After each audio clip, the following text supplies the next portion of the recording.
அப்படியா?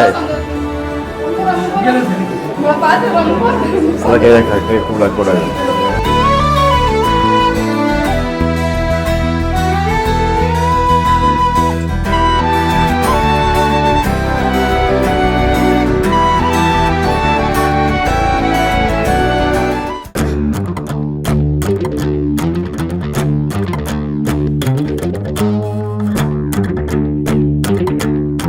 தமிழ்நாட்டுடைய இந்த வளர்ச்சி, இந்த பயணம் தொடர வேண்டும்.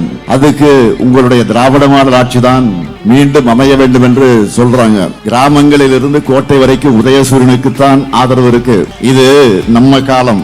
இறங்கி ஆடுங்க தலைவர்னு சொல்றாங்க.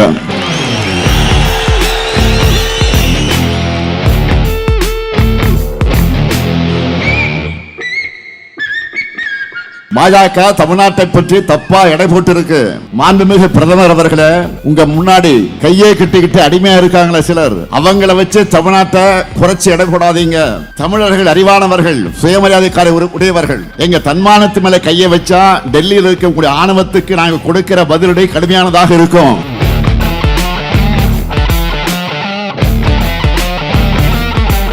தமிழ்நாட்டுக்காக, தமிழத்துக்காக போராட இப்ப யார் இருக்கா? தந்தை பெரியார் இல்ல, பெருந்தலைவர் காமராஜர் இல்ல, பேரறிஞர் அண்ணா இல்ல, தலைவர் கலைஞர் இல்லன்னு நினைச்சீங்களா? அது பெரிய தப்பு. அவங்களுடைய முழு உருவமா இந்த முத்துவேலு கருணாநிதி ஸ்டாலின் இருக்க.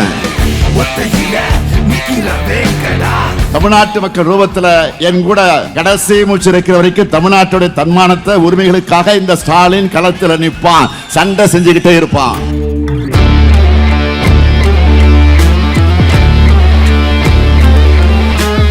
ஆற்காடு, ஆம்பூர் எப்படி ரெண்டுமே பிரியாணி என்றாலே ஸ்பெஷலோ, அதே போல 2 மாவட்டத்திலுமே நம்முடைய வெற்றியும் ஸ்பெஷலா இருக்கணும்.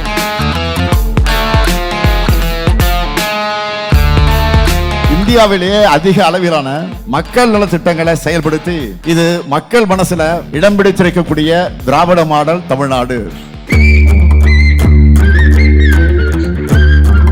பாஜகவினுடைய பாதம் தாங்கிய பழனிசாமி பீகார் முதலமைச்சர் போல தமிழ்நாட்டை பாஜக கிட்ட ஒப்படைக்கப்படாத பாடுபடுகிறார். பழனிசாமி அவர்களே, இது தமிழ்நாடு, இது திமுக ஆளும் தமிழ்நாடு, நாங்கள் தொடர்ந்து ஆளப்போகும் தமிழ்நாடு, மக்களின் நம்பிக்கை பெற்ற இந்த ஸ்டாலின் ஆட்சி செய்யும் தமிழ்நாடு.